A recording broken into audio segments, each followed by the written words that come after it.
Hello everyone. तो आज से हम लोग मॉडर्न इंडियन हिस्ट्री पर क्लास शुरू करने जा रहे हैं। इसमें ये पूरी मॉडर्न इंडियन हिस्ट्री कवर होगी। यूपीएससी सिलेबस के दृष्टि से भी महत्वपूर्ण है, एमपीपीएससी जो प्री एग्ज़ाम आने वाला है उसके लिए भी महत्वपूर्ण है, उत्तराखंड पीसीएस के लिए भी महत्वपूर्ण है। तो आज हम लोग जो डिस्कस करने वाले हैं उसमें हम लोग डिस्कस करेंगे मॉडर्न इंडिया के स्टार्टिंग पार्ट को, जिसमें अराइवल ऑफ यूरोपियन और एंग्लो कर्नाटिक वार के बारे में हम लोग डिस्कस करेंगे। एंग्लो फ्रेंच वार के बारे में हम लोग डिस्कस करेंगे। राइट, मींस कर्नाटिक वार, 3 कर्नाटिक वार हुए थे। अब हम अगर बात करें अराइवल ऑफ यूरोपियंस, तो इसमें बहुत ज़्यादा क्वेश्चन सब नहीं पूछे जाते हैं, तो इसलिए बहुत ही शार्ट में जो इम्पॉर्टेंट है उन चीज़ों को समझाने की कोशिश करूँगा। आप एक कीवर्ड याद रखिए, पीडीएफ। पीडीएफ आप जैसे डाउनलोड करते हैं वैसे ही पीडीईएफ रखिए। तो P for Portuguese, D for Dutch, E for English और एफ फॉर फ्रेंच, बीच में डेंस कर दीजिए। तो ये उनके अराइवल का सीक्वेंस है। पहले पुर्तगीज़ आए, फिर डच आए, फिर इंग्लिश आए, फिर डेन्स आए, फिर फ्रेंच आए। पुर्तगीज़ में जो आने वाले सबसे पहले व्यक्ति थे, जो इंडिया की जिन्होंने खोज भी की एक तरह से, वास्को डेगामा। वास्को डेगामा आते हैं और वो कैलिकट में आते हैं। किंग ऑफ जमोरिन उनका वेलकम करते हैं। पुर्तगीज़ में 2 इम्पॉर्टेंट गवर्नर हैं जिनको आपको याद रखना होगा। एक है अल्मीडा, एक है अल्बुकर्की। अल्मीडा ने ब्लू वाटर पॉलिसी दी थी, जिससे इंडियन ओशियन में एक तरह से कंप्लीट अथॉरिटी को ये रिप्रेजेंट करता है, ब्लू वाटर पॉलिसी। और दूसरा नाम है अल्बुकर्की। उन्होंने और एक्सपेंशन किया और गोवा को भी एनेक्स किया। यही बातें इम्पॉर्टेंट हैं यूरोपियन अराइवल्स में, जो एग्ज़ाम्स में पूछी जाती हैं। अब इसमें Portuguese, Dutch, English, Danes, French, इसमें जो इम्पॉर्टेंट पावर बचेगी वो इंग्लिश और फ्रेंच बचेगी, क्योंकि और बाकी पावर्स एलिमिनेट हो जाएगी। तो केवल फ्रेंच और इंग्लिश पावर बचेगी और इन दोनों के बीच स्ट्रगल होगा। और इन दोनों के बीच जो स्ट्रगल होता है वो साउथ इंडिया में होता है, जिसे हम कर्नाटिक वार्स बोलते हैं या एंग्लो फ्रेंच वार बोलते हैं। Anglo means English, French means French war. French के भी 2 गवर्नर का ध्यान रखना है, डुप्लेक्स एंड लैली। ये 2 गवर्नर्स इन कर्नाटिक वार्स में आएंगे, इनका नाम आएगा। तो अब पहला जो कर्नाटिक वार है वो 1746 से 1748 के बीच होता है। दूसरा कर्नाटिक वार जो होता है वो 1749 से 54 के बीच होता है। और जो थर्ड होता है 1758 से 63 के बीच होता है। तो ये 3 कर्नाटिक वार्स होते हैं। तो इनके काजेस क्या हैं और इनके कॉन्सिक्वेंसेस क्या हैं, इन सब की स्टडी हम लोग करेंगे। तो first, as far as first Carnatic wars is concern, इसमें क्या होता है कि इसके जो कारण हैं, आप पहले इसके एंग्लो फ्रेंच कॉन्फ्लिक्ट जो है साउथ इंडिया में, इसको समझने के लिए आप लोग इसे ऐसे समझो कि पहले क्या हुआ था, ट्रेड से प्रारंभ किए थे ये दोनों कंपनियां, अंग्रेजी और फ्रांसीसी कंपनियां। धीरे धीरे ट्रेड से ये भारत की राजनीति में भी उलझ गई। पहले ट्रेड करती थी बट भारत की राजनीति में भी उलझ गई। आप जानते हो कि जैसे ही मुग़ल सत्ता छीड़ हो गई और दक्षिणी सूबे भी कंपनियों की रक्षा करने में असमर्थ हो गए, तो कंपनियों ने अपनी रक्षा के लिए स्वयं ही तलवार उठा ली। आरंभ में इन दोनों ही कंपनियों का उद्देश्य मात्र व्यापार करना था तथा भारतीय राजनीति से काफ़ी दूर थे। लेकिन जब औरंगजेब की डेथ होती है 1707 में, उसके बाद भारत की राजनीतिक स्थिति निरंतर खराब होती चली गई। पूरे भारत छोटे छोटे राज्यों में बंटने लगा। किसी भी देश की जो आंतरिक दुर्बलता होती है वो सदैव उसकी बाहरी दुश्मनों को सुअवसर प्रदान करती है। यही बात भारत के साथ भी हुई। चूँकि दोनों ही कंपनियां व्यापार पर एकाधिकार प्राप्त करना चाहती थीं, अतः 17वीं और 18वीं शताब्दी से इंग्लिश और फ्रेंच जो है वो शाश्वत शत्रु बन गए, हमेशा के लिए शत्रु बन गए। और ज्यों ही यूरोप में उनका आपसी युद्ध प्रारंभ होता। संसार के प्रत्येक कोने में जहाँ जहाँ ये दोनों कंपनियाँ राज करती थीं, आपसी युद्ध वहाँ भी प्रारंभ हो जाते थे। तो भारत में जो एंग्लो फ्रेंच युद्ध है वो ऑस्ट्रिया के उत्तराधिकार, जो फर्स्ट कर्नाटिक वार है वो ऑस्ट्रिया के उत्तराधिकार के युद्ध के रूप में प्रारंभ हुआ था। उस समय जो फ्रांसीसियों का मुख्यालय था वो पांडिचेरी में था, तथा मसौलीपट्टनम और कारीकल, माही, सूरत और चंद्रनगर में उनके उप कार्यालय थे। पर मेन कार्यालय कहाँ था? पांडिचेरी में था फ्रांसीसियों का, ये ध्यान में रखना है आपको।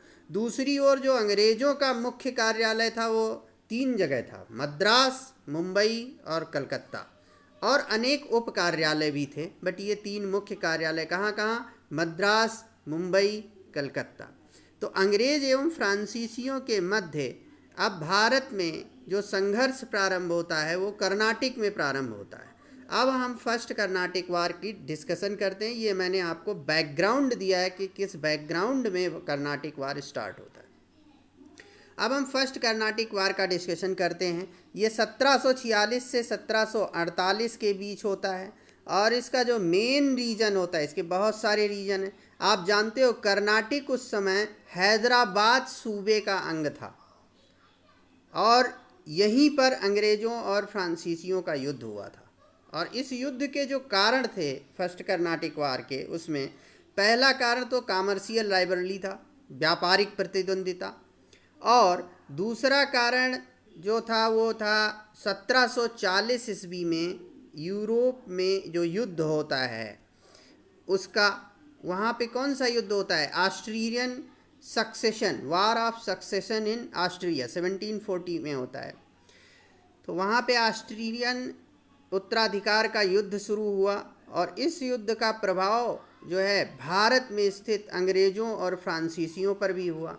तो यूरोपीय अंग्रेज़ और फ्रांसीसी एक दूसरे के विरुद्ध लड़ रहे थे, अतः भारत में वे एक दूसरे के विरुद्ध लड़ पड़े। तो फ्रांसीसी दार्शनिक थे एक, जिनका नाम था वाल्टेयर। उनका इस संबंध में कथन है कि अपने देश में छोड़े गए तोप के प्रथम गोले ने अमेरिका और एशिया में हमारे सारे तोप खानों में माचिस लगा दी। तो ये तो युद्ध के कारण थे फर्स्ट कर्नाटिक वार के। अब हम कुछ इसके जो इवेंट्स थे फर्स्ट कर्नाटिक वार के, उसको थोड़ा डिटेल में डिस्कस करेंगे। तो सबसे पहले हमें समझना होगा फ्रांसीसी सेनापति, या हम फ्रांसीसी गवर्नर की बात करें, फ्रांसीसी जो थे फ्रांसीसी डुप्ले, मैंने 2 नाम ऊपर लिखे हुए हैं, डुप्ले और लैले। तो डुप्ले का यहाँ पे आगमन होता है, और डुप्ले के बारे में हमें, डुप्ले की जो डिप्लोमेसी है उसको समझना होगा, तो हम इवेंट्स ऑफ वार को समझ जाएंगे। एक्चुअली 1744 ईस्वी में क्या होता है, ऑस्ट्रिया के उत्तराधिकार के युद्ध का समाचार भारत पहुंचा। ऑस्ट्रिया में उत्तराधिकार का युद्ध चल रहा था। 1740 में ये युद्ध स्टार्ट हुआ था, और इसकी सूचना 1744 में भारत में जैसे ही पहुंची, उस समय भारत में जो फ्रांसीसी बस्ती का केंद्र था, वो मैंने बताया पांडिचेरी, उसका गवर्नर डुप्ले था। दूसरी ओर मद्रास की अंग्रेजी बस्ती का गवर्नर मोर्स था, क्योंकि मद्रास अंग्रेज़ों की बस्ती थी। तो डुप्ले फ्रांसीसी जलशक्ति की निर्बलता से परिचित था, जो फ्रांसीसी डुप्ले था। अतः उसने अंग्रेजी गवर्नर मोर्स के सम्मुख एक प्रस्ताव प्रस्तुत किया और कहा कि अंग्रेज़ों और फ्रांसीसियों को भारत में तटस्थता की नीति का अनुकरण करना चाहिए। परंतु इससे पहले ही अंग्रेज़ गवर्नर को ये सूचना मिल चुकी थी कि इंग्लैंड से कमांडर बार्नेट की अध्यक्षता में एक जहाजी बेड़ा उनकी सहायता के लिए प्रस्थान कर चुका है। तो इसी कारण से जो गवर्नर मोर्स ने कोई भी डुप्ले को आश्वासन नहीं दिया। तो मद्रास और पांडिचेरी की जो पोर्ट्स थे कर्नाटिक राज्य में आते थे। अब डुप्ले ने क्या किया, डुप्ले ने अंग्रेज़ों की ओर से उन्हें निराशा मिली, तो वो कर्नाटक के नवाब अनवरुद्दीन जो थे उनसे निवेदन किया कि वह अपने राज्य में किसी प्रकार का युद्ध न होने दें। लेकिन अनवरुद्दीन के आदेश पर अंग्रेज भी शांत हो गए, क्योंकि वह नवाब को क्रोधित नहीं करना चाहते थे। तो इस कूटनीतिक का सहारा लेके डुप्ले ने भारत में जो फ्रांसीसी बस्ती थी उस समय उसकी रक्षा कर ली, जबकि फ्रांसीसी जल शक्ति जो थी, जो नेवी पावर थी, वो बहुत निर्बल थी, कमज़ोर थी। अब मैं आपको दूसरा इवेंट में बताने जा रहा हूँ, वो फ्रांस का जो मद्रास पर अधिकार है 1746। अब 1746 में क्या इवेंट होता है, इसी फर्स्ट कर्नाटिक वार में ही मैं बता रहा हूँ, 1746 की घटना में मॉरीशस एक अन्य फ्रांसीसी बस्ती थी, उसका गवर्नर वहाँ पे जो था उसका नाम था लाबूर्देने। तो वहाँ का गवर्नर लाबूर्देने, ये सब याद नहीं रखना है, बट स्टोरी के फार में मैं बता रहा हूँ, वहाँ का गवर्नर लाबूर्देने था मॉरीशस का। मॉरीशस ये फ्रांसीसी बस्ती थी। तो डुप्ले ने उसे सहायता देने के लिए एक पत्र लिखा। तो 1744 ईस्वी तक वह अपनी सेना सहित भारत के कोरोमंडल तट तक पहुँच गया। उसने कमांडर बार्नेट जो थे के उत्तराधिकारी पेटन को, जो कि एक अयोग्य अधिकारी था, जल युद्ध में पराजित करके लंका की ओर भगा दिया। अब फ्रांसीसियों के लिए कोई बाधा नहीं थी। अतः डुप्ले और लाबूर्दने ने मद्रास पर आक्रमण कर दिया और सितंबर 1746 ईस्वी में 1746 में उस पर अपना आधिपत्य स्थापित कर लिया। मद्रास किसका था? मद्रास ब्रिटिश का था और उस पर अधिकार वो स्थापित कर लिया। तो ये घटना हुई। अब ये जो डुप्ले और लाबूर्दने थे, लाबूर्दने मॉरीशस के थे, दोनों फ्रांसीसी थे, इसमें कुछ पारस्परिक मतभेद भी हुआ। तो एक इतिहासकार हैं, हिस्टोरियन हैं, उनका नाम है रॉबर्ट्स। तो उन्होंने कहा कि डुप्ले और लाबूर्दने अधिक समय तक आपस में सहयोग नहीं कर सके, क्योंकि डुप्ले जो है मद्रास को अपने अधिकार में लेना चाहता था, जबकि लाबूर्दने का विचार था कि मद्रास से फिरौती लेकर उसे पुनः अंग्रेजों को वापस कर दिया जाए। अंत में क्या किया, लाबूर्दने ने 4 लाख पाउंड की विशाल राशि ले ली रिश्वत के रूप में, और उन्होंने मद्रास को अंग्रेजों को वापस कर दिया और स्वयं वहाँ से चला गया। अब मद्रास को वापस करना डुप्ले की इच्छा के विरुद्ध था, इसलिए लाबूर्दने के जाते ही उसने फिर मद्रास पर आक्रमण कर दिया और पुनः उस पर अधिकार स्थापित कर लिया। उसने क्लाइव सहित अनेक अंग्रेजों को क्या किया, बंदी बना लिया। अब जो अगला है वो है बैटल ऑफ आड्यार। अब क्या होता है, ये भी एक इवेंट है। अब कर्नाटक का जो नवाब अनवरुद्दीन था अभी तक शांत था, इन दोनों के बीच जो वार था उसको वो देख रहा था और अभी तक वो शांत था। अब इसका कारण यह भी था कि डुप्ले ने आश्वासन दिया था कि वह मद्रास पर विजय प्राप्त करने के उपरांत उसे सौंप देगा, बट मद्रास विजय के उपरांत डुप्ले ने अपने आश्वासन का पालन नहीं किया। तो अनवरुद्दीन को क्रोध आ गया। तो उसके जो पुत्र थे महफूज खान ने विशाल सेना की सहायता से फ्रांसीसियों पर आक्रमण कर दिया। अब क्या हुआ, मद्रास के निकट एक जगह है आड्यार, उसे सेंट थोम नामक स्थान भी के नाम से भी जाना जाता है। वहाँ पे क्या हुआ, युद्ध में फ्रांसीसियों ने अपनी थोड़ी सी सुरक्षित सेना की सहायता से नवाब थे अनवरुद्दीन की जो सेना थी, उनके विशाल सेना पे आक्रमण करके विजय प्राप्त कर ली। इस विजय के फलस्वरूप फ्रांसीसियों की, विशेषकर डुप्ले की जो ख्याति थी वो बहुत बढ़ गई। अब क्या हुआ, अब अंग्रेज़ों का एक इवेंट और है अंग्रेज़ों की तरफ से। अब मद्रास और सेंट थॉम पर विजय फ्रांसीसियों को मिल गई, डुप्ले को मिल गई।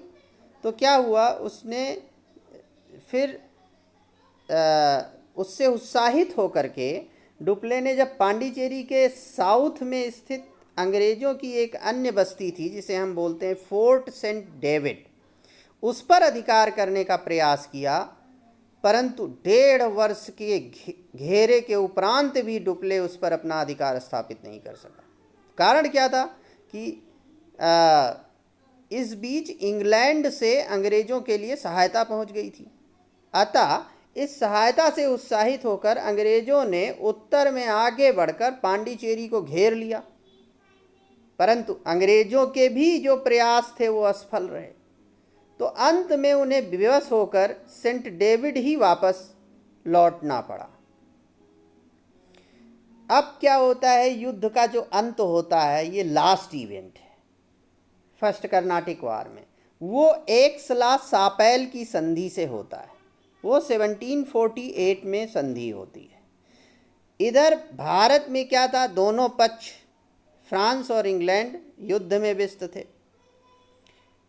उधर यूरोप में क्या हुआ, 1748 में दोनों देश के बीच एक्स-ला-सापेल की संधि हो गई और यूरोप में युद्ध समाप्त हो गया।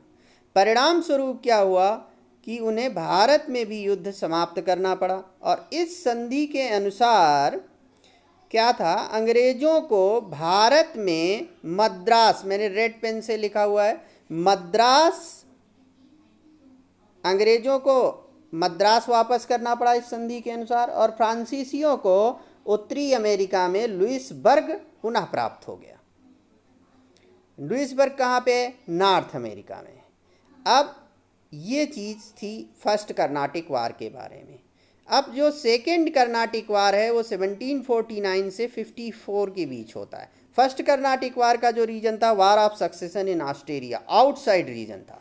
सेकेंड कर्नाटिक वार का रीजन भी वार ऑफ सक्सेशन था, बट इंटरनल था, मतलब इंडिया के अंदर वार ऑफ सक्सेशन चल रहा था। अब हम बताते हैं वार ऑफ सक्सेशन फॉर द, अब निज़ाम्स की डेथ हो जाती है, ये हैदराबाद और कर्नाटिक में वार ऑफ सक्सेशन चल रहा था।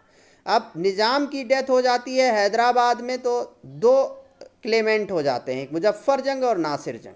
और स्टेट ऑफ नवाब कर्नाटिक के नवाब में अनवरुद्दीन और चंदा साहिब में सक्सेशन की जो है वो होड़ मच जाती है कि कौन बनेगा नवाब। तो इसमें क्या होता है, अब अंग्रेज़ों और फ्रांस को मौका मिल जाता है, तो दोनों लोग किसी एक को सपोर्ट करते हैं, एक लोग तो दूसरे को, दूसरी पार्टी सपोर्ट कर देती है। तो इस तरह से सेकेंड कर्नाटिक वार आरंभ हो जाता है। तो इसमें जैसा कि लिखा हुआ है, देखो, Nizam of state of war of succession for the Nizams state of Hyderabad, Hyderabad में अब किसके किसके बीच, मुजफ्फर जंग और नासिर जंग। और नवाब स्टेट्स ऑफ कर्नाटिक, तो उसमें नवाब अनवरुद्दीन और चंदा साहिब के बीच वार ऑफ सक्सेशन स्टार्ट होता है। अब इसमें मुजफ्फर जंग और चंदा साहिब, दो लास्ट वाले देखिए मैंने रेड उससे बनाया हुआ है, मुजफ्फर जंग और चंदा साहिब को सपोर्ट करते हैं इंग्लिश, और नासिर जंग को स्टेट ऑफ हैदराबाद में सपोर्ट करते हैं फ्रेंच, और कर्नाटिक में अनवरुद्दीन को सपोर्ट करते हैं। और जो रेस्ट बचे उनको इंग्लिश सपोर्ट करते हैं। जैसे स्टेट ऑफ हैदराबाद में मुजफ्फर जंग को सपोर्ट करते हैं इंग्लिश, और इस स्टेट ऑफ कर्नाटिक में चंदा साहिब को सपोर्ट करते हैं। अब ये जो सेकेंड कर्नाटिक का वार है, इसकी जो काजेज हैं उसको समझना होगा। तो ये तो पता चल गया कि ये इंटरनल इसके काजेज थे। तो अब इस युद्ध का जो वास्तविक कारण था वो अंग्रेज़ों और फ्रांसीसियों की पिछली शत्रुता थी। दोनों एक दूसरे की शक्ति को नष्ट करना चाहते थे। और प्रथम कर्नाटिक युद्ध के अचानक से समाप्त हो गया था, क्योंकि ट्रीटी ऑफ एक्स-ला-चैपेल से वो समाप्त हो गया था। तो उससे क्या हो गया, दोनों निराश हो गए थे। अब 1748 में क्या होता है, हैदराबाद के निज़ाम आसफ जाह निज़ामुल मुल्क का देहावसान हो जाता है, और उनके जो पौत्र होते हैं मुजफ्फर जंग, उनके पौत्र जो होते हैं मुजफ्फर जंग और दूसरे पुत्र नासिर जंग के मध्य उत्तराधिकार का युद्ध आरंभ हो जाता है। और ठीक इसी समय कर्नाटिक में भी इसी प्रकार का संघर्ष कर्नाटक के तत्कालीन नवाब अनवरुद्दीन तथा भूतपूर्व नवाब दोस्त अली के दामाद चंदा साहिब के मध्य आरंभ हो जाता है। तो इन उत्तराधिकारी के झगड़ों में दोनों ही शक्तियों मीन्स फ्रेंच और इंग्लिश ने खुलकर भाग लिया, खुलकर इंटरनल इंटरवेंशन किया। तो फ्रांसीसियों ने चंदा साहिब और मुजफ्फर जंग का, फ्रांसीसियों ने जो सपोर्ट किया वो नासिर जंग, फ्रांसीसियों ने चांदे साहब तथा मुजफ्फर जंग का समर्थन किया। चांदा साहब और मुजफ्फर जंग का फ्रांसीसियों ने सपोर्ट किया। ये थोड़ा उल्टा लिख गया है बट ऐसे ही इसको चांदा साहब ने फ्रांसीसियों ने क्या किया, चांदा साहब और मुजफ्फर जंग का समर्थन किया और अंग्रेज़ों ने नासिर जंग और अनवरुद्दीन का समर्थन किया। तो जहाँ पे एफ लिखा है वहाँ पे ई इंग्लिश समझिए और जहाँ पे इंग्लिश लिखा है वहाँ पे फ्रेंच समझिए, ठीक है। तो ये हुआ, अंग्रेज़ों ने नासिर जंग और अनवरुद्दीन का सपोर्ट किया, साथ दिया। तो इस प्रकार अब साथ दिया तो फिर अब फ्रांसीसी और अंग्रेज़ फिर भारत में संघर्षरत हो गए। अब जो इसकी मेन घटनाएं हैं उसके बारे में हम बातचीत करेंगे। अब इसकी मेन घटनाओं के बारे में, चांदा साहब की विजय। तो डुप्ले ने चांदा साहब और मुजफ्फर जंग से संधि करने के उपरांत, चांदा साहब और मुजफ्फर जंग से, चूँकि इनको सपोर्ट कर रहे थे डुप्ले फ्रांसीसी, तो इनसे संधि कर लिए और संधि के उपरांत कहा कि हम आपको सिंहासन पर बैठाएंगे। अब क्या हुआ, तीनों ने संगठित रूप से कर्नाटक के नवाब अनवरुद्दीन पर आक्रमण कर दिया। तो 3 अगस्त 1749 ईस्वी को वेलोर के निकट बैटल ऑफ अम्बेर में अनवरुद्दीन मारा जाता है। तो बैटल ऑफ अम्बेर यहाँ पे सेकेंड कर्नाटिक वार में इम्पॉर्टेंट है। बैटल ऑफ अम्बेर में अनवरुद्दीन मारा जाता है। अब चंदा साहिब ही बचा और उसका जो पुत्र था अनवरुद्दीन का, मोहम्मद अली, वो भाग गया। तो अब से संपूर्ण कर्नाटक पर चांदा साहिब का अधिकार हो गया। अब चांदा साहिब, उसका पुत्र, अब चांदा साहिब का पूरा उस पर अधिकार हो गया, ठीक है। अब क्या हुआ कि चांदा साहिब फ्रांसीसियों की इस हेल्प से बहुत प्रसन्न हो गए और उन्होंने पांडिचेरी के निकट विशाल क्षेत्र उनको पुरस्कार में दे दिया।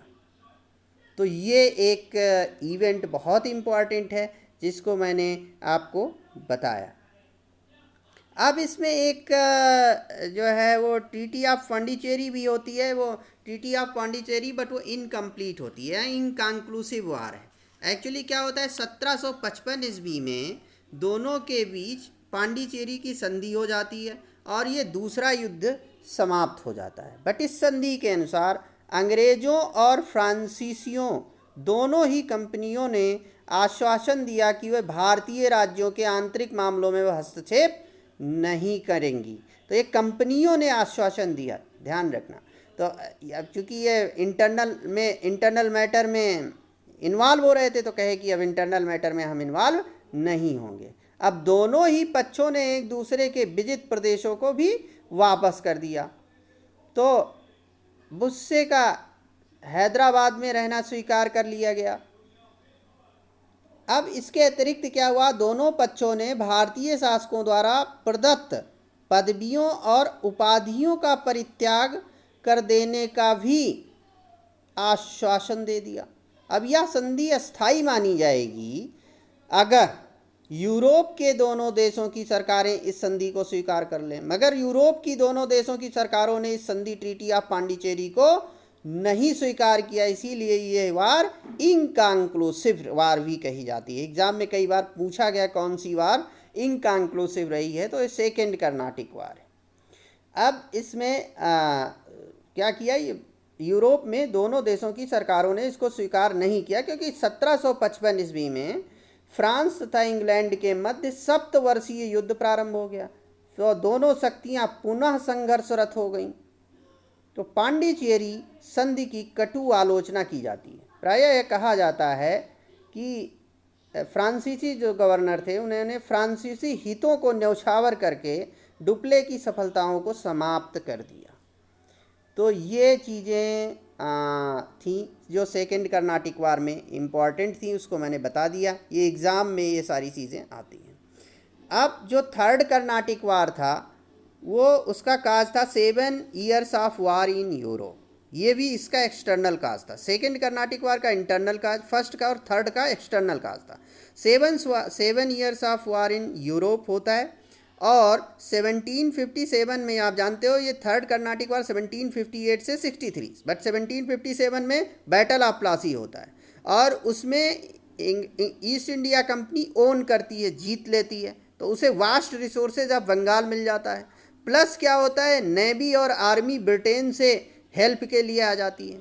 तो थर्ड कर्नाटिक वार में ब्रिटिश और जब फ्रेंच लड़ते हैं तो ब्रिटिश के पास नेवी पावर भी होती है, आर्मी भी होती है, better army better navy power होती है, और ब्रिटेन से भी नेवी और आर्मी आ जाती है। और बैटल ऑफ प्लासी के बाद वास्ट रिसोर्सेज ऑफ बंगाल मिल जाने से मनी भी होता है, तो मनी और मैन को ये मोबिलाइज करके फ्रेंच को डिफीट कर देते हैं बैटल ऑफ वांडीवास में। तो बैटल ऑफ वांडीवास में ये फ्रेंच को डिफीट कर देते हैं 1760 में। अब क्या होता है कि एक ट्रीटी होती है और उसके साथ ये वार समाप्त होता है, जिसे बोलते हैं ट्रीटी ऑफ पेरिस 1763। तो थर्ड कर्नाटिक वार में ट्रीटी ऑफ पेरिस इम्पॉर्टेंट है, ये इससे मैचिंग में आ जाता है, मैच करने को। तो ट्रीटी ऑफ पेरिस 1763 में होती है और उसमें उस ट्रीटी में कहा जाता है कि अब कोई भी फ्रेंच आर्मी, इसमें फ्रेंच बुरी तरह से थर्ड कर्नाटिक वार में डिफीट होते हैं और इंग्लिश की सुप्रीमेसी इंडिया पे इस्टेब्लिश हो जाती है। अब इस ट्रीटी ऑफ पेरिस ये इंग्लिश की सुप्रीमेसी और इस्टेब्लिश कर देता है। कैसे? क्योंकि ये इस ट्रीटी में मेंशन होता है कि कोई भी फ्रेंच आर्मी अब इंडिया में नहीं होगी, केवल ये ट्रेड करेंगे बस। अब क्या होगा कि ट्रीटी ऑफ पेरिस हो गई और ये युद्ध समाप्त हो गया और इसमें थर्ड कर्नाटिक वार में फ्रेंच की बहुत बुरी तरह से हार हुई और फिर इंग्लिश विक्टोरियस हुए और इंग्लिश ही जितनी यूरोपियन कंपनीज आई उसमें इंग्लिश की सुप्रीमेसी इस्टेब्लिश हो गई इंडिया में। तो ये रहा Carnatic war, arrival of European. इस लेक्चर में हमने अराइवल ऑफ यूरोपियंस और three Carnatic wars first, second and third discuss किया। फर्स्ट अब थोड़ा समरी करते हैं, तो जो यूरोपियन के आगमन का जो सीक्वेंस है उसे PDEF से याद रख सकते हैं। P Portuguese, D Dutch, E English, Danes and then French. और थ्री कर्नाटिक वार जिसमें फर्स्ट और थर्ड का जो काज है वो एक्सटर्नल है और सेकेंड का जो काज है वो इंटरनल है। ट्रीटी जो फर्स्ट में है ट्रीटी ऑफ एक्जला चपेले है और जो ट्रीटी सेकेंड में है वो ट्रीटी ऑफ पांडिचेरी है, बट ये इनकंक्लूसिव ट्रीटी है। और थर्ड कर्नाटिक वार में ट्रीटी ऑफ पेरिस है। इसी के साथ इस लेक्चर को समाप्त करते हैं। आज गांधी जयंती भी है, तो गांधी जयंती पे आप सभी को शुभकामनाएं। आप मेरे लेक्चर को शुरू से अंत तक सुने और नोट करें और आपको अच्छी सफलता मिले। और प्लीज़ लाइक करिए और सब्सक्राइब भी कीजिए और इससे बहुत ही सहयोग मिलेगा मुझे। Thank you so much.